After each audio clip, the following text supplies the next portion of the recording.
अस्सलामुअलैकुम। मोहम्मद अज़ीज़ सिद्दीक अपने programme political diaries के साथ हाजिर खिदमत है। बातें तो बहुत सी करनी होती हैं, लेकिन कोशिश करते हैं कि सिलेक्टेड बातें की जा सके। 10 फरवरी 2022 बरोज़ जुमेरात, और इस वक्त मैं कराची के अंदर मौजूद हूँ। बहुत से अहम इशूज़ हैं, जैसे मैंने अर्ज़ किया। सबसे पहली बात तो मैं बताता चलूँ, चीफ जस्टिस गुलजार साहब की रिटायरमेंट से कबल पेशावर हाई कोर्ट के जजेस पे बहुत तनाज़ा खड़ा हुआ था। जो तैनातियाँ करनी थी, वो तैनातियाँ मेरी नज़र के मुताबिक बड़ा मेरिट के ऊपर थी, और उसके लिए 6 एडिशनल जजेस के नाम तजवीज़ किए गए थे। वो नाम मैं आपके सामने पढ़ देता हूँ। ये 6 जनवरी 2022 को खबर छपी थी। उनमें डिस्ट्रिक्ट एंड सेशन जज में शाहिद खान, खुर्शीद इकबाल और फजल सुबहान शामिल हैं। एडिशनल जजेस additional advocate general KP Kamran, Hayat Mian Khel, advocate Ejaz Khan और एडवोकेट फ़हीम वली के नामों की सिफारिश की गई थी। नोटिफिकेशन बैकग्राउंड पे भी चल रहा है, यानी 6 जजेस जो नाम तजवीज़ किए गए थे उनको तैनात नहीं किया, और कमरान, हयात मियाँ खेल, मोहम्मद इजाज़ खान और मोहम्मद वली खान, ये 3 वकला जो हैं उनको तैनात कर दिया गया है। और जो सेशन जजेस हैं उनका, और कहने का ये है उनका कि सीनियरिटी की बुनियाद, और अगर सीनियरिटी की बुनियाद कहाँ से उठा कर ले आए। आइन का आर्टिकल 193 बैकग्राउंड पे चल रहा है। 193 में कोई सीनियरिटी का प्रिंसिपल नहीं है। ये एक नया मजाक शुरू कर दिया हमारे पार्लियामेंटेरियन ने, अपने इख्तियारात से तजावज़ कर रहे हैं ये लोग। सियासी पखंड बनाया हुआ है, और बार काउंसिल के अंदर जब से आपने सियासी लोगों को शामिल किया तो ये हाल यही हो गया है। और बहरहाल उन्होंने नहीं अप्रूव किए। 9 फरवरी 2022 को ये नोटिफिकेशन बैकग्राउंड पे चल रहा है। बाकी 3 जजेस की दोबारा भिजवा दिया है जुडिशल कमीशन को। जुडिशल कमीशन ने तो वही करना है, और वही 3 तैनाती, और दोबारा ज़रूरत नहीं है इन तक आने की। अल्टीमेटली वो 3 जजेस भी हो जाएंगे। सीनियरिटी का प्रिंसिपल पता नहीं ये कहाँ से उठा कर ले आए हैं, इनका तो इख्तियार ही नहीं है सीनियरिटी के प्रिंसिपल के हवाले से। ये एक नई फ़िलासफ़ी तय करने की कोशिश की जा रही है, और ये गिरफ्त पैदा करने की कोशिश की जा रही है, और ये इंप्रेशन नहीं आना चाहिए जजेस क्लब या इस तरह की बातें। ये एक अच्छी रवायत कायम नहीं हो रही है। अभी आगे चलते हैं दूसरी खबर की तरफ, और बड़ी अहम खबर है। वो नेशनल क्राइम एजेंसी के हवाले से बताया गया डॉक्यूमेंट लीक हो गई हैं, पता नहीं एक ट्विस्ट देने की कोशिश की गई। और आपको याद है, अगर आप थोड़ा सा मैं तारीख पे ले जाऊँ, एक खबर छपी कि जनाब पता नहीं 20 महीनों की बड़ी डिटेल इन्वेस्टिगेशन, और निकला कुछ नहीं। शहबाज शरीफ का ताल्लुक वो अकाउंट डीफ्रीजिंग ऑर्डर थे, और वो MCA की अपनी मर्जी थे। वो ऑर्डर आया, वो रिलीज़ हुआ। जब वो ऑर्डर रिलीज़ हुआ तो सब ने ये ख़ास तौर पर मंसूर अली ख़ान ने, कमरान शाहिद ने और जियो ने खबरें ये चला दी कि जनाब शहबाज शरीफ बरी हो गए। और वो इंटरनेशनल सादिक और अमीन का एक ड्रामा, सियासी जमातों को शर्म तो आती नहीं इस कॉन्टेक्स्ट में। बाकायदा आपको याद होगा कंप्लेंट दायर की थी कैमरा के सामने काउंसिल ऑफ कंप्लेंट लाहौर ने, और मैंने खुद कहा था इनको जुर्माना ना करें, खाली माफ़ी मांग लें, अपॉलॉजी। वो अपॉलॉजी अभी तक नहीं मांगी किसी चैनल ने भी, और वो जो ऑर्डर है वो फील्ड के अंदर मौजूद है। और हैरान कुन बात है कि ये जो कुछ भी हो रहा है, और पैमरा की नाहली जो है वो साबित हो चुकी है। मेरी इतला के मुताबिक ऑफकॉम में भी शिकायत उस वक्त की दायर हो चुकी है, और ऑफकॉम में प्रोसीडिंग चल रही है। अब ये जो डॉक्यूमेंट लीक होने की बात हो रही है, इसके बाद और आने वाले हालात क्या बताएंगे। शहबाज शरीफ ख़ानदान बड़ी बुरी तरह फंस गया है। उनके पास अब कहने के लिए कुछ नहीं है। वो सिर्फ चंद मीडिया हाउसेस के पीछे छुप रहे हैं, जो उनके चाहते हैं वो ट्विस्ट दे के ख़बरों को दे रहे हैं। लेकिन ऑफकॉम इस मामले को बड़ा सीरियसली टेकअप करेगी। मैंने पूरी तहकीक के साथ आपके साथ वो चीज़ें सारी शेयर की थी। मैं दोबारा आपके साथ शेयर कर रहा हूँ ताकि आप लोगों को आसानी हो और आप समझ सकें।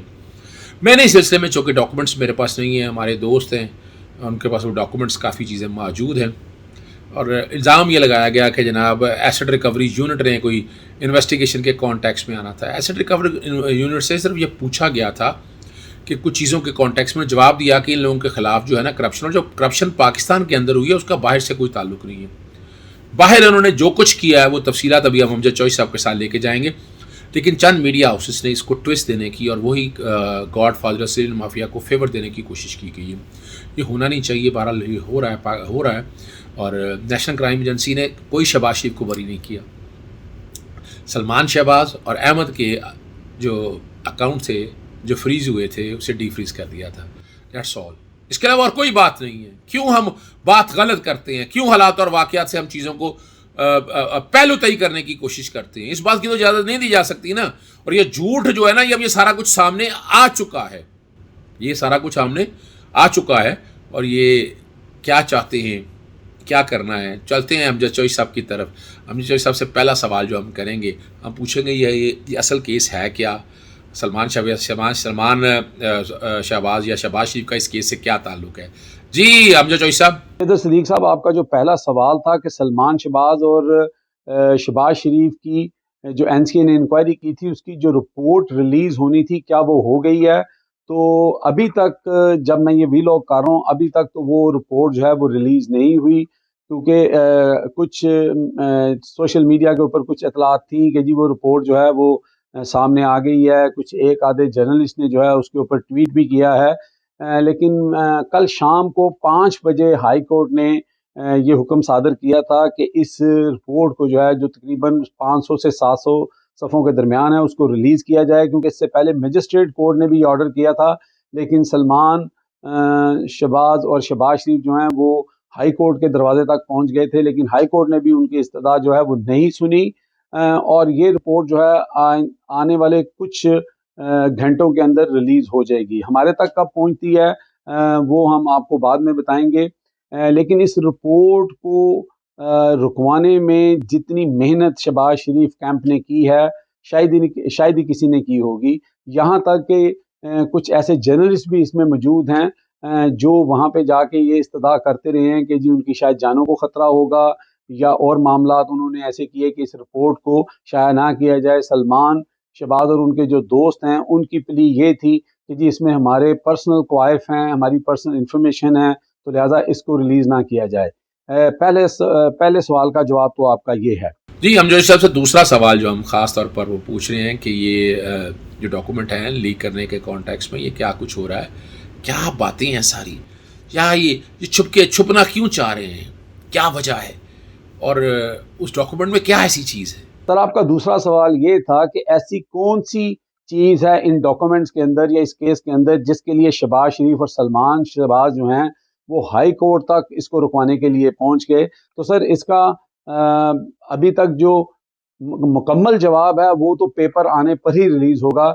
लेकिन ये दाल में कुछ काला है या पूरी दाल काली है, इसके ऊपर हम तबसरा कर सकते हैं। आपको याद होगा कि जब ये अकाउंट जो नेशनल क्राइम एजेंसी ने जो फ्रीज किए हुए थे, जब इनको उन्होंने रिलीज किया तो किसी को पता नहीं था कि पिछले 19 माह से या 20 माह से ये इंटेरोगेशन चल रही है सलमान शहबाज के अकाउंट की। और उसके साथ शहबाज शरीफ से भी क्वेश्चन जो था वो एनसीए की तरफ से भेजा गया था, जिससे पूछा गया था कि आपने ये फ्लैट जो हैं ये कब खरीदे थे, कैसे खरीदे थे। उसकी मनी ट्रेल शहबाज शरीफ साहब ने गालबन दी थी, जिसमें अनिल परवेज से 60,000 या 70,000 उनसे लिया था, 23-25,000 ये जेब में डाल के लेके आए थे।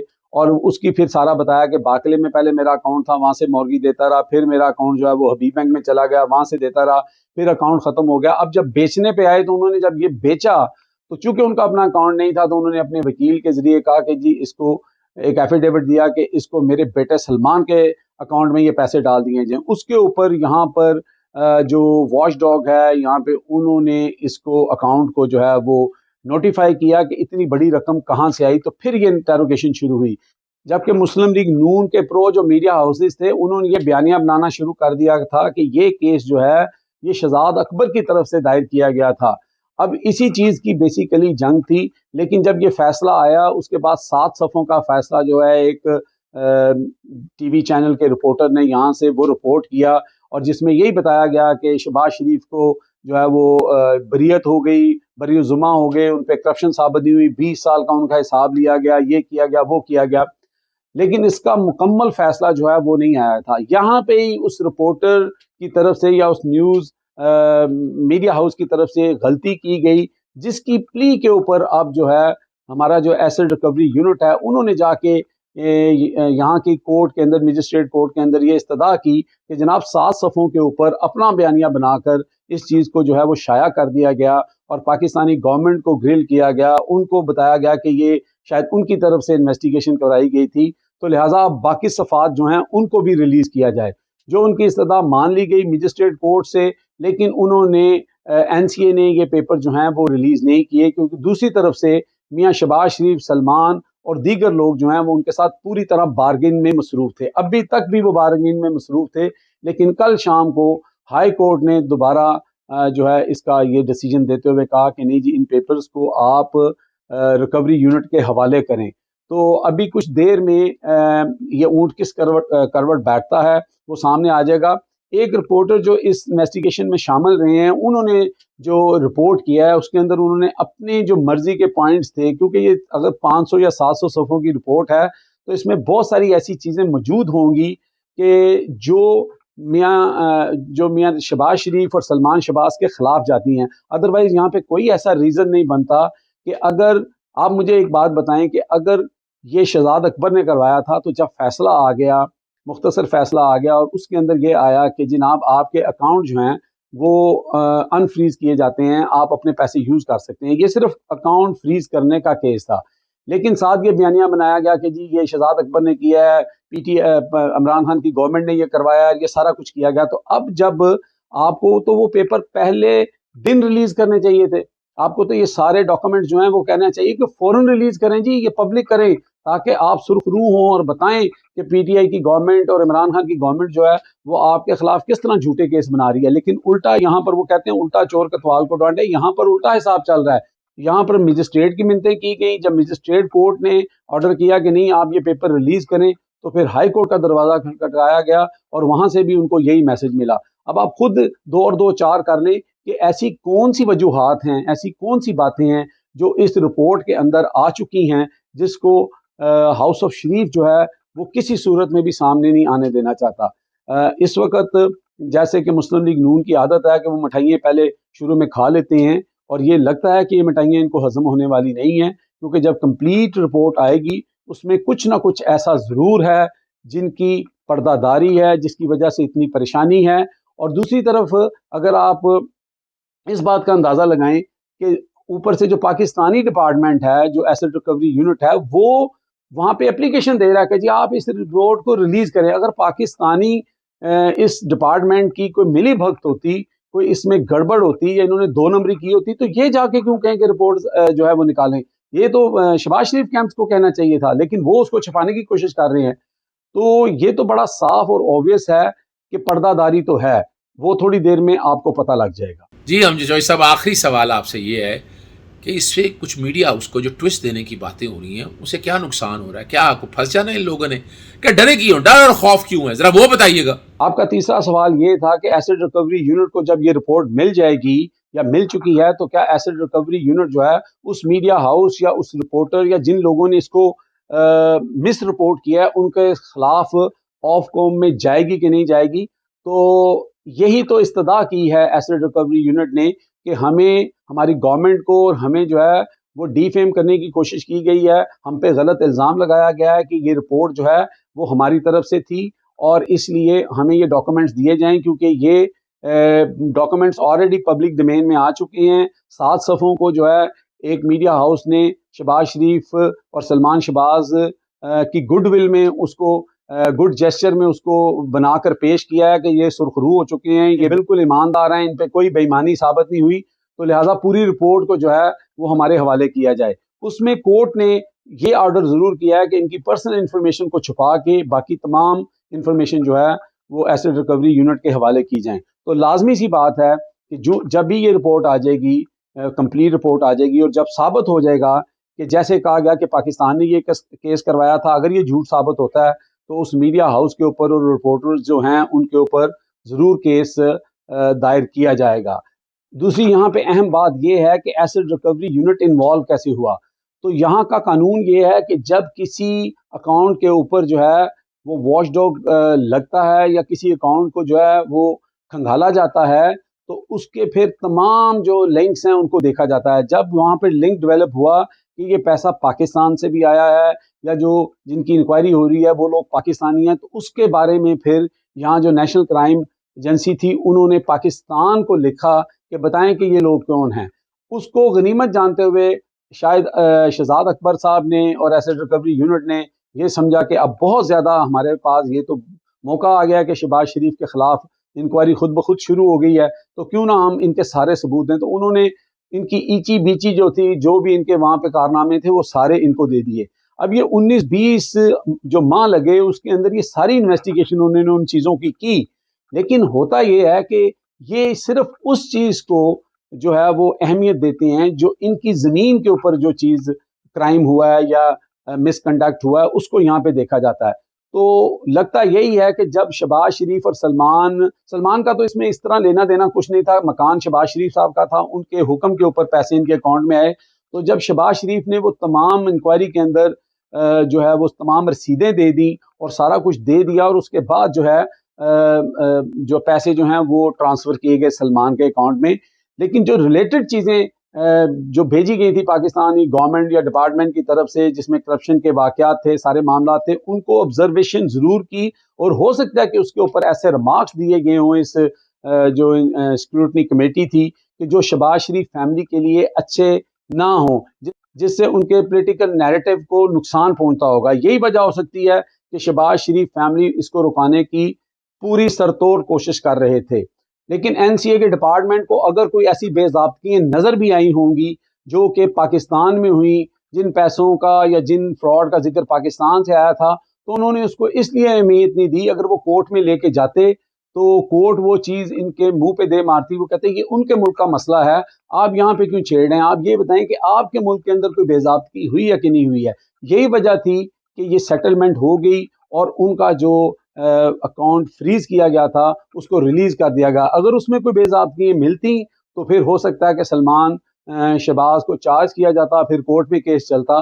सारी स्टोरी सिर्फ इतनी है, लेकिन उस स्टोरी को ढोल बनाकर पीटा गया कि जनाब सुरखरू हो गए, ये हो गया, वो हो गया, और अब जो है वो ढोल जो है वो गले पड़ चुका है।